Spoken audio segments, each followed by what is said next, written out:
ಸಮಸ್ತ ಕನಕನಹಳ್ಳಿ ಗ್ರಾಮದ ನನ್ನೆಲ್ಲ ಪ್ರೀತಿಯ ನಲಭೆಯ ಹಿರಿಯರಿಗೆ ಹಾಗೆ ವೇದಿಕೆ ಮೇಲಿರುವಂತಹ ಮತ್ತು ವೇದಿಕೆ ಮುಂಭಾಗದಲ್ಲಿರುವಂತಹ ನನ್ನೆಲ್ಲ ಕಲಾ ಪೋಷಕರಿಗೆ ಪ್ರೋತ್ಸಾಹಿಕರಿಗೆ ಪ್ರೀತಿಯಿಂದ ಕಾರ್ಯಕ್ರಮಕ್ಕೆ ಮತ್ತೊಮ್ಮೆ ಸ್ವಾಗತವನ್ನು ಬಯಸ್ತಾ ಇದ್ದೀನಿ.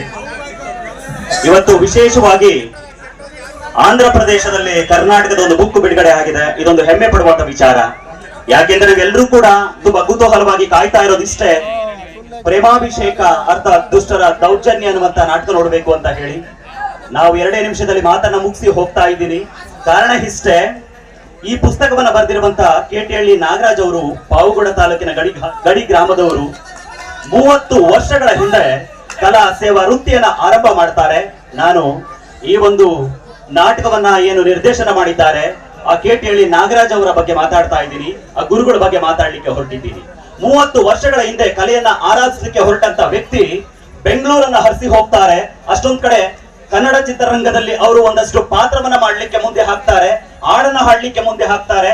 ಹೆಸರಾಂತ ಗಾಯಕರು ಹಾಗೆ ಹೆಸರಾಂತ ಸಂಗೀತ ನಿರ್ದೇಶಕರು ವಿ ಮನೋಹರ್ ಅಂತ ದೊಡ್ಡ ದೊಡ್ಡ ಗಣ್ಯರ ಜೊತೆ ಅವರು ಒಡನಾಟವನ್ನ ಇಟ್ಕೊಳ್ತಾರೆ.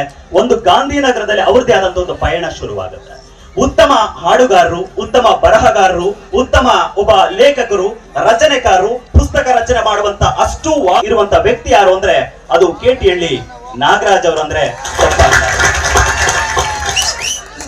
ವಿಶೇಷವಾಗಿ ಇವರಿಗೆ ಇತ್ತೀಚೆಗೆ ಕನ್ನಡ ರಾಜ್ಯೋತ್ಸವ ಪ್ರಶಸ್ತಿ, ಕಲಾ ಕೌಸ್ತವ, ಹೀಗೆ ಬೇರೆ ಬೇರೆ ರೀತಿಯ ಕಲಾ ಕ್ಷೇತ್ರದಲ್ಲಿ ಗೌರವ ನೀಡಿ ಅವರಿಗೆ ಪುರಸ್ಕರಿಸಲಾಗಿದೆ. ಹಾಗೆ ವಿಶೇಷವಾಗಿ ಇವತ್ತೇನು ನಮ್ಮ ಪ್ರೇಮಾಭಿಷೇಕದಿಂದ ಹಿಡಿದು ಇನ್ನೊಂದು ಶಾಂಭವಿ ಮಹಾತ್ಮೆ, ಈ ತರದೊಂದಷ್ಟು ಪೌರಾಣಿಕ ನಾಟಕಗಳನ್ನ ಬರೋಬ್ಬರಿ ಇಲ್ಲಿಗೆ 5 ಪುಸ್ತಕ ನಾಟಕಗಳನ್ನ ಅವರು ನಿರ್ದೇಶನ ಮಾಡಿದ್ದಾರೆ, ಬರೆದಿದ್ದಾರೆ. ಇವತ್ತು 5ನೇ ಪುಸ್ತಕ ನಾಟಕದ ನಿರ್ದೇಶನ ಕೂಡ ಇವತ್ತು ನಿಮ್ಮ ಮುಂದೆ ಇಟ್ಟಿದ್ದಾರೆ. ಇದೊಂದು ಹೆಮ್ಮೆ ಪಡುವಂತ ವಿಚಾರ.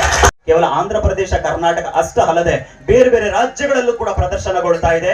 ಈಗಾಗಲೇ ಶಾಂಭವಿ ಮಹಾತ್ಮೆ ಅನ್ನುವಂತ ನಾಟಕ ಬರೋಬ್ಬರಿ 1000ಕ್ಕೂ ಅಧಿಕ ಪ್ರದರ್ಶನವನ್ನ ಕಂಡಿರೋದೇ ಬಹಳ ಹೆಮ್ಮೆ ಪಡುವಂತ ವಿಚಾರ.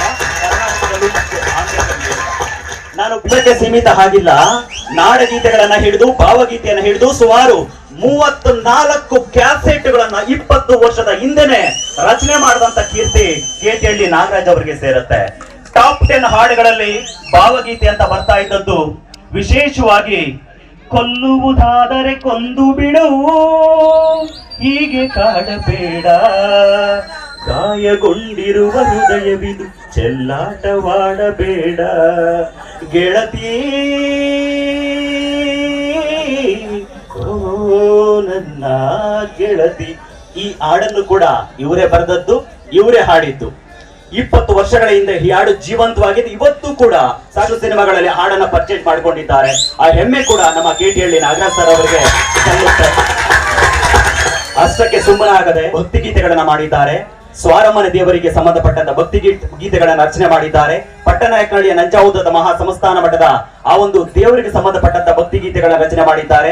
ಅವಧೂತರ ಬೆಂಕವಧೂತರಕ್ಕೆ ಸಂಬಂಧಪಟ್ಟಂತ ಒಂದಷ್ಟು ಭಕ್ತಿ ಗೀತೆಗಳನ್ನು ಕೂಡ ಬರೆಯುವಂತ ಕೆಲಸವನ್ನ ಪ್ರಾಮಾಣಿಕವಾಗಿ ಮಾಡಿ ಮುಗಿಸಿದ್ದಾರೆ. ಅದು ಹೆಮ್ಮೆ ಏನು ಅಂದ್ರೆ ಅದು ನಮ್ಮ ಪಾವುಗಡ ತಾಲೂಕಿನ ಕೇಟಿಹಳ್ಳಿ ನಾಗರಾಜ್ ಅನ್ನುವಂತ ಗುರುಗಳು ಮಾಡಿರುವಂತದ್ದು ನಿಜಕ್ಕೂ ನಮಗೆ ಹೆಮ್ಮೆ ಪಡುವಂತದ್ದು ವಿಚಾರ. ಜೋರಾಗಿ ಚಪ್ಪಳೆ ಹೊಡೆದು ಈ ಗುರುಗಳಿಗೆ ನಾವು ಪ್ರೋತ್ಸಾಹಿಸಬೇಕು. ಇನ್ನೊಂದು